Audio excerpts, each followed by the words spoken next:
कल बेटा 2 दोहा पढ़े हमने बिहारी जी के, और तीसरा दोहा पढ़ते हैं पहले से करा। तीसरा दोहा पढ़ेंगे। देखो, बंधु भय का दीन के को तारो रघुराई, टूठे टूठे फिरत हो छूठे बिरद कहाई।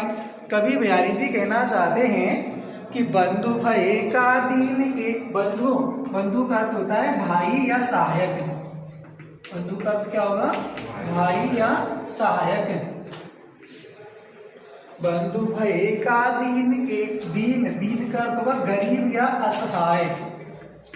दीन का अर्थ क्या होगा? गरीब या असहाय। दीन के को तारो रघुराय, तारो, तारो का अर्थ क्या होगा? तारो का अर्थ होगा उद्धार करना या तारना, तारना या उद्धार करना। रघुराय किसके लिए आया है? राम जी के लिए। रघुराय का अर्थ क्या होगा? राम जी। टूठे टूठे फिरत हो, टूठे टूठे का अर्थ क्या होगा? प्रसन्न होकर। टूटे टूटे का अर्थ क्या होगा? प्रसन्न होकर।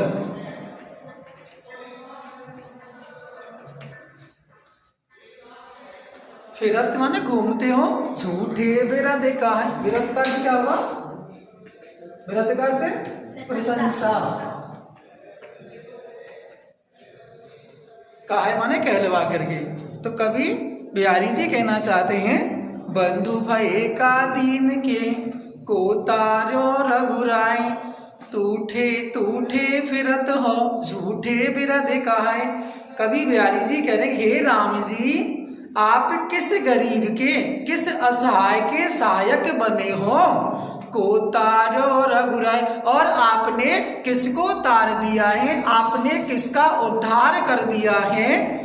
टूठे टूठे फिरत हो झूठे बिरद काय। तुम इस संसार में झूठी प्रशंसा लिए हुए प्रसन्न होकर के घूमते फिरते हो। अर्थात प्यारी जी कहते हैं कि हे राम जी, आपने किसी का भी उद्धार नहीं किया है। आप तो एक झूठा यश लेकर के, झूठी प्रशंसा लेकर के इस संसार में घूमते फिरते हो, क्योंकि आपने जिनका उद्धार किया है वास्तव में वो असहाय गरीब थे ही नहीं। इसमें देखो, टूटे टूटे, टूटे टूटे में कौन सा अलंकार है? पुनरुक्ति प्रकाश अलंकार है। कौन सा है? पुनरुक्ति प्रकाश अलंकार का प्रयोग हुआ है। और पूरे दोहे में अनुप्रास अलंकार का प्रयोग। कौन सा है? अनुप्रास अलंकार का प्रयोग पूरे दोहे में हुआ है। अगला देखते हैं, नंबर 4 देखो। कब को टेरत दीन रटे होते न श्याम सहाय, तुम लागी जगत गुरु जग नायक जगवाए। यहाँ पे बिहारी जी कहना चाहते हैं कि कब को टेरत दीन रट। कब को माने कब से, कब को मतलब कब से।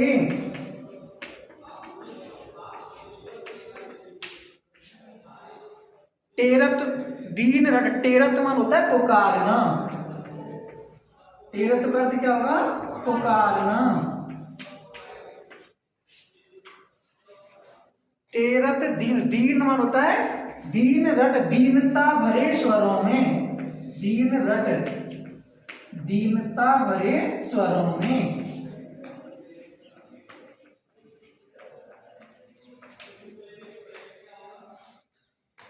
होते न श्याम सहाय। होत माने हुए, ने माने नहीं, श्याम किसके लिए आया है? कृष्ण के लिए। श्याम शब्द किसके लिए आया है? कृष्ण के लिए। सहाय का अर्थ होता है सहायक। सहाय का अर्थ क्या होगा? सहायक।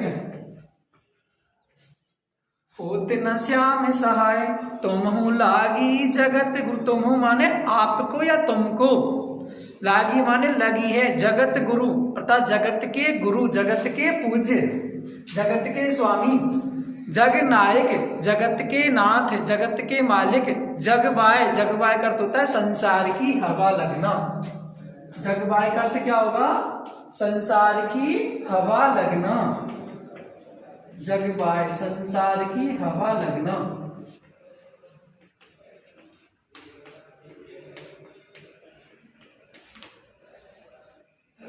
कब को टेरत दीन रट होते न श्याम सहाय। कवि बिहारी जी कहना चाहते हैं, हे कृष्ण कब को टेरत दीन रट, मैं आपको कब से दीनता भरे स्वरों में पुकार रहा हूँ। होते न श्याम सहाय, परंतु हे प्रभु आप मेरे सहायक नहीं हुए हो, आपने मेरी सहायता नहीं की है। तुम लागी जगत गुरु, हे प्रभु ऐसा लगता है कि आपको भी जगत गुरु, आप जो संसार के जगत गुरु हैं, जग नायक, जगत के जो स्वामी नायक हैं, जग बाय तुम्हें भी इन संसार के लोगों की हवा लग गई है। अर्थात यहाँ पे कवि बिहारी जी कहना चाहते हैं कि हे प्रभु मैं आपको दीनता भरे स्वरों में पुकार रहा हूँ, परंतु आप मेरी सहायता नहीं कर रहे हो, आप मेरे सहायक नहीं बने हो, मेरे दीनता भरी पुकार को नहीं सुन रहे हो। मुझे तो ऐसा लगता है कि तुम्हें भी इस संसार के गुरुओं की हवा लग गई है।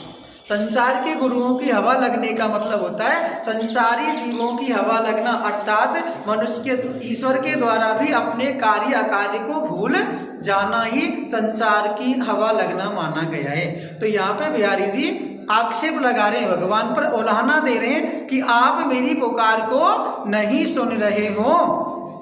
देखिए आप यहाँ पे तुम लागी जगत, मानो ऐसा लग रहा है, तो बिहारी जी कह रहे हैं ऐसा लग रहा है मानो कि तुम्हें भी संसार के गुरुओं की हवा लग गई है, तुम भी संसारी जीवों के समान हो गए हो। इसलिए यहाँ पर उत्प्रेक्षा अलंकार का प्रयोग हुआ गया। कौन सा है? उत्प्रेक्षा अलंकार का प्रयोग हुआ है।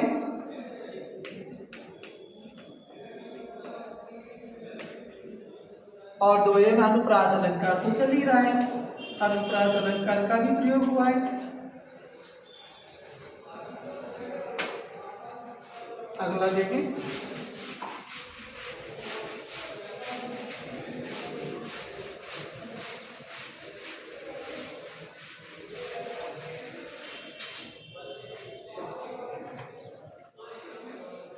या अनुरागी चित्त की गति समझे नहीं कोई, ज्यों ज्यों बूढ़े श्याम रंग त्यों त्यों उज्ज्वल होए। कवि बिहारी जी कहना चाहते हैं या अनुरागी, या का अर्थ होता है इस, या का अर्थ क्या होगा? इस। अनुरागी का अर्थ होता है प्रेमी, अनुरागी का अर्थ क्या होगा? प्रेमी, प्रेमी। चित्त का अर्थ होता है मन, चित्त का अर्थ क्या होगा? मन। गति समझे नहीं कोई, गति स्वभाव, गति का अर्थ क्या होगा? स्वभाव। समझे माने समझता नहीं कोई, कोई भी नहीं, कोई माने कोई, कोई का कोई। गति समझे नहीं कोई, ज्यों ज्यों बूढ़े श्याम रंग, ज्यों ज्यों का अर्थ जितना जितना, ज्यों ज्यों का अर्थ क्या होगा? जितना जितना। बूढ़े मन होता है डूबना, बूढ़े का अर्थ क्या होगा? डूबना। श्याम रंग, श्याम कृष्ण होता है श्याम, और काला भी होता है। श्याम का अर्थ क्या होगा यहाँ? कृष्ण और काला। ज्यों ज्यों बूढ़े श्याम रंग त्यों त्यों, त्यों त्यों का अर्थ होगा उतना उतना,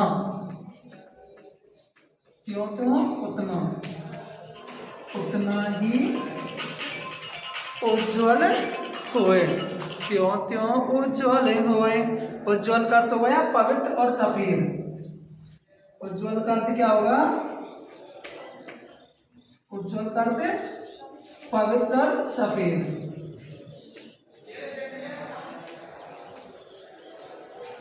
त्यों त्यों उज्ज्वल होए। यहाँ पे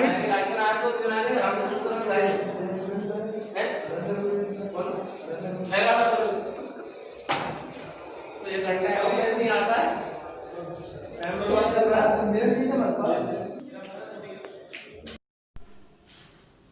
हमने 6 दुआ पढ़ ली अब तक प्यारी सी। आज 7वें दुआ की बात करेंगे हम।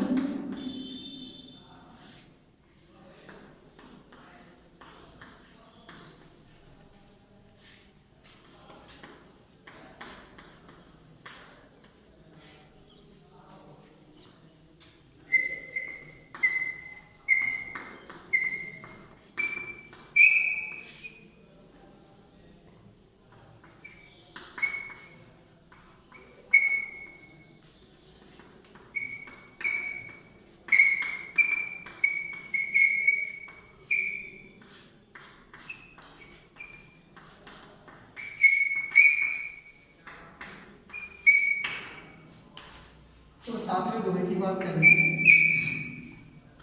अजो तरो नाही रहो श्रुति सेवत एक रंग, नाक बास बेसर रहो बस मुक्तन के संग। अजो अजो का होता है अब तक। अजो का क्या होगा? अब तक। तरो ना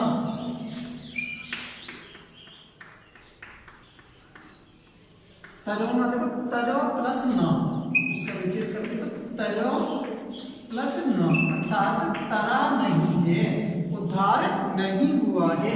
तो तरो ना का अर्थ होगा उद्धार नहीं हुआ, तरा नहीं है, उद्धार नहीं नहीं होता है ना, छाया मतलब तरा नहीं है, तरा नहीं है। या आप कह सकते हैं यहाँ एक अर्थ होता है तरुणा का कान का आभूषण, कान का आभूषण, क्योंकि इस निष्ठ पद के रूप में काम करेगा यहाँ पे। तो अजो मन अब तक तरुणा का अर्थ होता है उद्धार ना होना है, तरा नहीं, और कान का आभूषण। श्रुति सेवत एक रंग, श्रुति श्रुति का अर्थ होगा कान और श्रुति का अर्थ होता है वेद। दो अर्थ काम करेंगे यहाँ पे। श्रुति का अर्थ कान और वेद।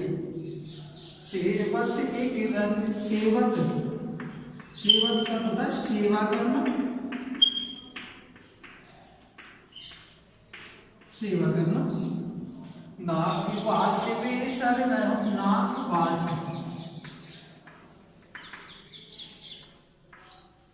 नाक का अर्थ होगा यहाँ पे तो स्वर्ग, नाक का अर्थ क्या होगा? स्वर्ग। और एक नाक पास का होगा नाक में पहने जाने वाला आभूषण, नाक और नाक पर स्थापित कर दो, नाक पर स्थापित कर दो, नाक पास। बेसर, बेसर तो शब्द है, बेसर शब्द का अर्थ भी यहाँ पे बेसर एक होता है, बेसर नाक में पहने जाने वाला आभूषण, नाक में पहने जाने वाला आभूषण। इसे आप बाली भी कह सकते हो, बाली। और एक बेसर होता है बिना सिर पैर वाला, बिना सिर वाला, अर्थात एक साधारण मनुष्य होता है। बस मुक्तन के संग, मुक्तन, मुक्तन का अर्थ होगा एक तो मोतियों की माला, मुक्तन का अर्थ क्या होगा? मोतियों की माला। और एक मुक्तन का अर्थ होगा मुक्त तपस्वी, मुक्त तपस्वी। तो मैं समझता हूँ ये आपने कठिन शब्दार्थ बता दिए। अजो तरो नाही रहो श्रुति सेवत एक रंग, नाक बास बेसर रहो बस मुक्तन के संग। कवि बिहारी जी कहना चाहते हैं कि हे तरुणा, हे कान के आभूषण, तू अब तक भगवान के कानों की, श्रुति का अर्थ क्या है? कान। तू भगवान के कानों की सेवा करता रहा, अर्थात एक ही रंग में, सोने ही सोने में रंगा रहा, इसलिए अजो तरुणा तेरा उद्धार नहीं हुआ है। जबकि नाक बास बेसर रहो, जबकि नाक में पहना जाने वाला जो आभूषण है बाली, वह बस मुक्तन के संग, मोतियों के साथ मिलकर के नाकवास अर्थात नाक जैसे उच्च स्थान को प्राप्त हो गया है।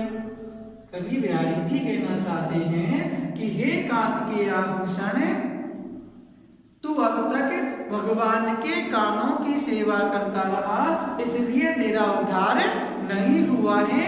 जबकि नाक में पहना जाने वाला जो आभूषण है वाली, वह मोतियों के साथ मिलकर के नाक जैसे उच्च स्थान को प्राप्त हो गया है। हम इसे दूसरे भी अर्थ में ले सकते हैं।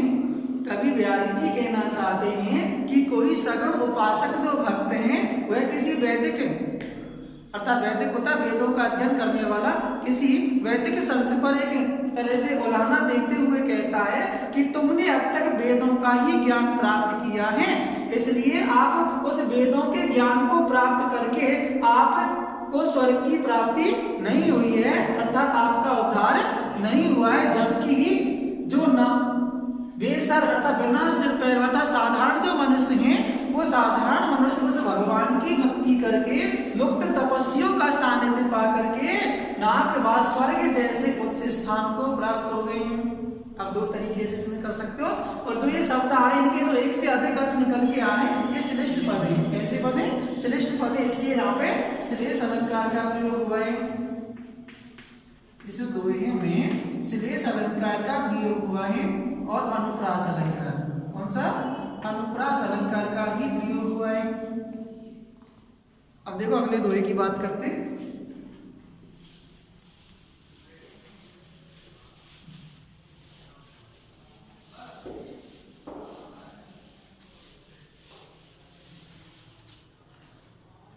सघन कुंज छाया सुखद शीतल सुरभि समीर, मनु है जात अजो वही कोई जमुना के तीर। सघन, सघन का अर्थ होगा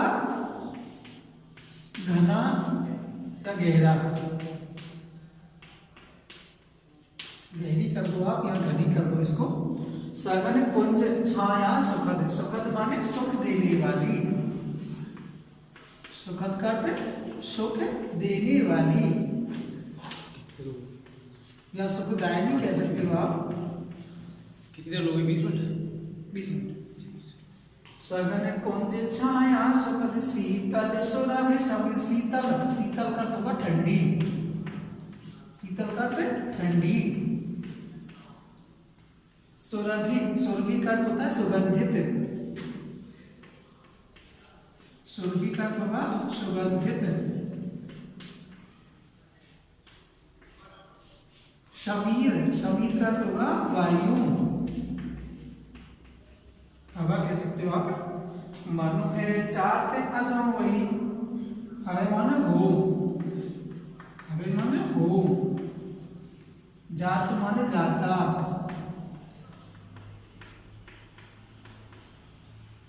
अजो माने आज, अजो माने आज। वही जमुना के, वही माने उसी, वही का क्या होगा? उसी। जमुना के तीर, तीर माने किनारे वाला, किनारे वाला। सघन कुंज छाया सुखद शीतल सुरभि समीर, मनु है जाते अजो वही जमुना के तीर। कवि बिहारी जी कहना चाहते हैं कि कोई गोपी किसी दूसरी गोपी से कहती है कि हे सखी, इन घने वृक्षों की, सघन कुंज, इन घने वृक्षों की छाया सुखद, जो सुख देने वाली जो छाया है, शीतल सुरभि समीर, और जो है ठंडी वायु, सुगंधित जो ठंडी वायु चल रही है, मन है जात अजो वही। उस दृश्य, इस दृश्य को देख करके मेरा मन उसी यमुना के, उसी यमुना के किनारे वाला हो जाता है जहां पर कभी मैंने श्री कृष्ण के साथ में रमण किया था। गोपी उस दृश्य को देख करके बता रही है कि हे सखी, मुझे घने वृक्षों की जो छाया है, जो अत्यंत ही ठंडी और सुख देने वाली जो ठंडी वायु बह रही है, इस दृश्य को देख करके मुझे ऐसा लगता है, अर्थात मेरा मन उसी यमुना के किनारे वाला हो जाता है जहां पर मैंने कभी श्री कृष्ण के साथ में रमण किया था। तो यहाँ पे गोपी अपने उस दृश्य को देख करके पुराने दिनों का स्मरण कर रही है, इसलिए यहाँ पे स्मरण अलंकार का प्रयोग हुआ है। स्मरण अलंकार का प्रयोग हुआ है और अनुप्रास अलंकार का तो है ये। अनुप्रास अलंकार और स्मरण अलंकार का प्रयोग इस दोहे में किया है। अगला देखें,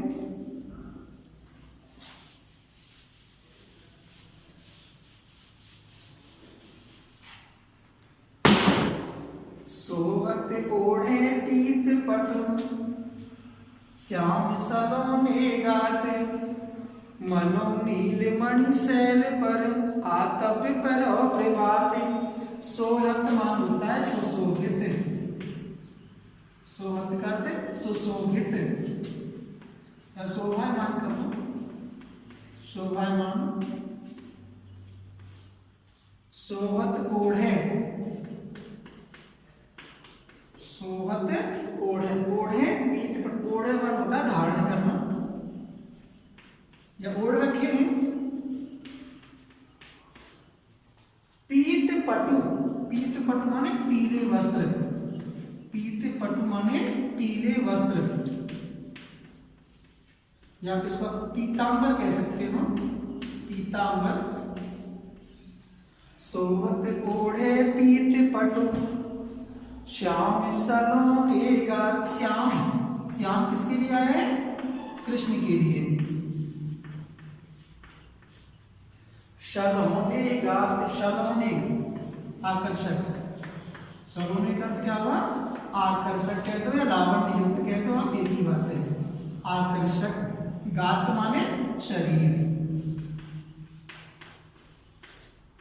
श्याम सलोने गात मनो नील, मनो, मनो माने मानो, मनो का क्या होगा? मानो नील मणि अर्थात नील मणि का पर्वत, नील मणि, नील मणि का अर्थ नील मणि पर्वत पर, नील मणि शैल, शैल का हो गया पर्वत, शैल पर क्या होगा? पर्वत। आतप पर और प्रभात, आतप, आतप का अर्थ होता है धूप, आतप का अर्थ क्या होगा? धूप। पर प्रभात, प्रभात कहते प्रातः, प्रभात का अर्थ क्या होगा? प्रातः। सोहत ओढ़े पीत पटु, पर, पर माने पढ़ रही है, पर माने पढ़ रही है।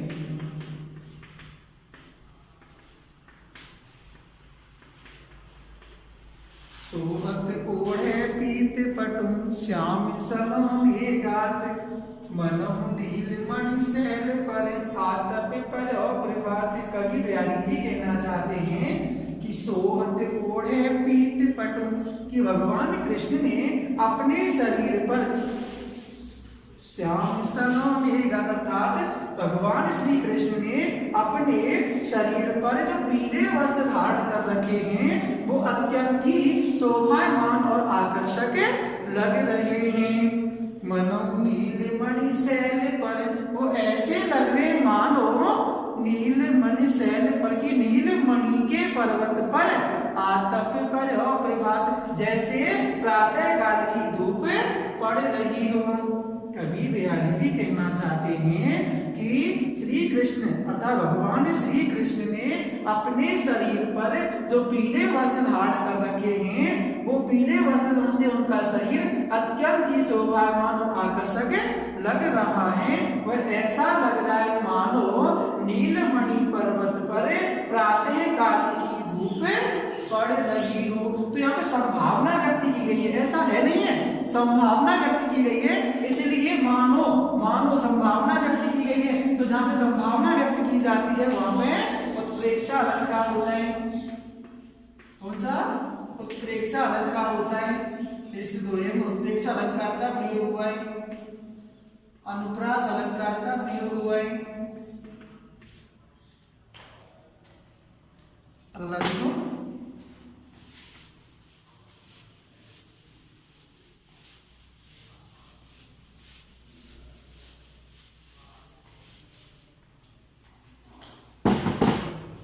यही आस अटक्यो रह तुम अली गुलाब के मूल हैं फिर बसंत ऋतु इन डालन में फूल। यही माने इसी, यही का अर्थ क्या होगा? इसी। आस माने आशा, आस का अर्थ होगा आशा। अटक्यो रह तो अटक्यो माने अटका रहता है, डटा रहता है। अटक्यो का अर्थ डटा रहना या अटका रहना, डटा रहना या अटका रहना।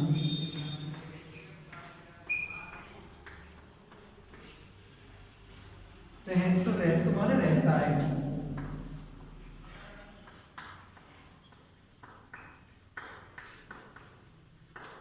अली गुलाब के, अली माने मोहरा, अली का अर्थ मोहरा। गुलाब के मूल, मूल माने जड़, मूल का अर्थ जड़ है। फिर बसंत ऋतु हवे है, हवे माने आप देखो आएगी। जैसे फिर माने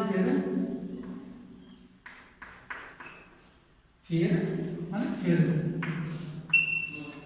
बसंत ऋतु इन डालन पे फूल, इन डालन पे, इन डालियों पर फिर से फूल माने फूल खिल जाएंगे। कवि बिहारी जी कहना चाहते हैं कि यही आस अटक्यो रह तुम अली गुलाब के मूल हैं फिर बसंत ऋतु इन डालन में फूल। कवि बिहारी जी कहना चाहते हैं कि इसी आशा से, यही आस अटक्यो रह तुम, कि इसी आशा से भौरा गुलाब की जड़ों से अटका रहता है, उन पर डटा रहता है कि फिर से बसंत ऋतु आएगी और इन डालियों में फिर से फूल खिल जाएंगे। कहने का मतलब है कि जब पतझड़ आता है, तो जब गुलाब पतझड़ हो जाता है तो उस पर जो मोहरा होता है वह मोहरा उसकी डालियों में या उसकी जड़ों में इसी आशा से चिपक जाता है कि पतझड़ निकल जाएगा, फिर बसंत ऋतु आएगी और इन डालियों में फिर से फूल खिल जाएंगे। तो यहाँ पे अन्य अर्थात दूसरा अन्य अर्थ भी हम इसमें ले सकते हैं। तो हम कह सकते हैं कि कोई धनवान व्यक्ति जो है, जब धनवान व्यक्ति गरीब हो जाता है, निर्धन हो जाता है, तो उसका जो मित्र है वो उससे उसी आशा में चिपका रहता है कि फिर से मेरा मित्र धनवान हो जाएगा और फिर से मेरी सहायता करेगा। तो यहाँ पर अन्य अर्थ भी लिया गया है, इसलिए अन्योक्ति अलंकार का प्रयोग हुआ है, अन्योक्ति अलंकार का प्रयोग भी हुआ है और अनुप्रास अलंकार। कवि बिहारी जी कहना चाहते हैं कि मोहरा उन गुलाब की जड़ों से, उसकी डालियों से इसी आशा से डटा रहता है, चिपका रहता है कि फिर से बसंत ऋतु आएगी और इन डालियों में फिर से फूल खिल जाएंगे। और अन्य अर्थ में कहें तो कवि कहना चाहता है कि जब किसी का कोई मित्र का, कोई धनवान मित्र जब गरीब हो जाता है, निर्धन हो जाता है, तो वह मित्र अपने उस मित्र से इसी आशा से चिपका रहता है कि मेरा मित्र फिर से धनवान होगा और फिर से मेरी सहायता करेगा। अगला देखो,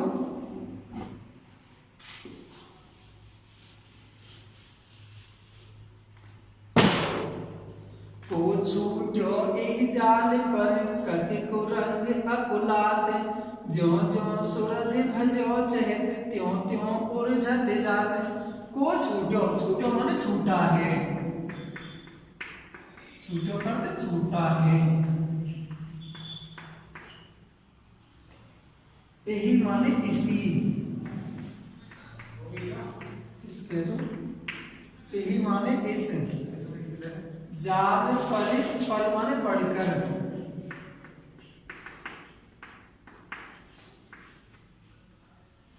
कतिको रंग अकुलात, कत माने क्यों,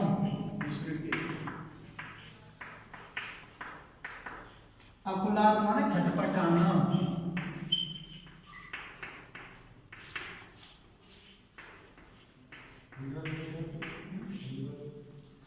कुरंग माने हिरण,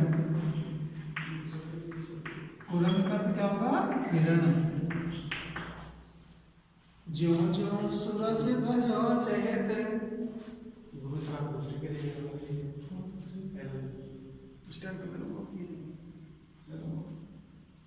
ज्यों ज्यों सूरज भजो, ज्यों ज्यों जितना जितना,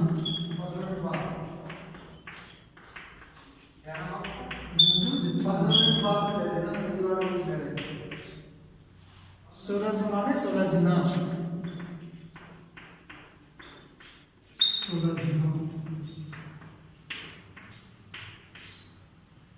भजो भजो माने भागना, भागना, चहत माने चाहता है, त्यों त्यों उर्जत जात, उतना उतना ही, त्यों त्यों करते उतना उतना ही, उर्जत माने उलझता, जात माने जाता है, उर्जत उलझना, उलझना, जात माने जाता है।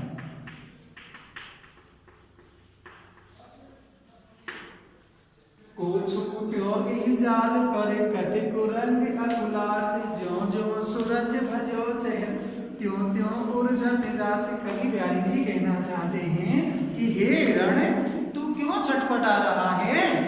एक बार जो शिकारी के जाल में फंस जाता है उससे कोई भी नहीं छूटता है। ज्यों ज्यों सूरज भजो चहत, इसमें से तू जितना जितना सूरज भजो से जितना जितना तू सूरज करके भागने का प्रयास करेगा, त्यों त्यों उलझत जात, तू उसमें उतना उतना ही उलझता चला जाएगा।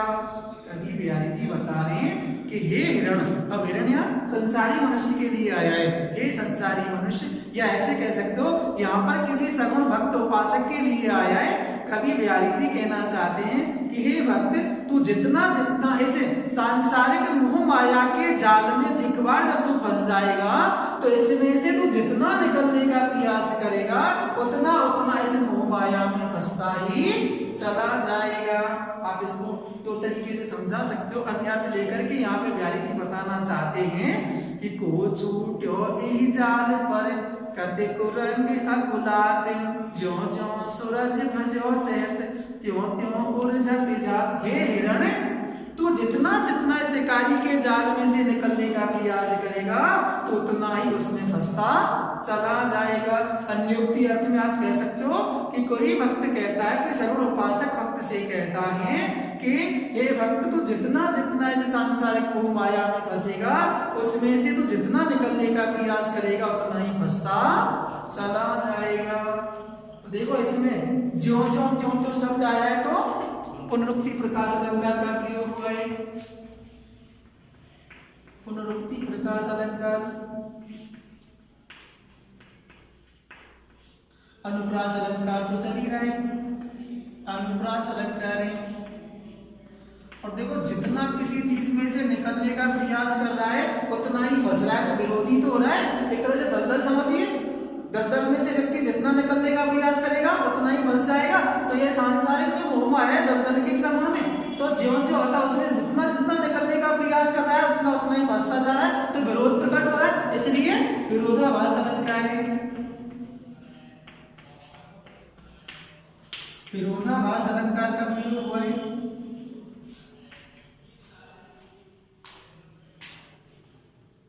को छूट्यो ई जाल पर कति कुरंग अकुलात। कवि बिहारी जी कहना चाहते हैं कि हे हिरण, तू क्यों छटपटा रहा है? क्योंकि आज तक इस शिकारी के जाल से कोई भी नहीं छूट पाया है। तू इसमें से जितना सुलझ कर भागने का प्रयास करेगा त्यों त्यों उलझत जात, तू उसमें उतना उतना ही उलझता चला जाएगा। आज के लिए भी इतना ही बहुत है।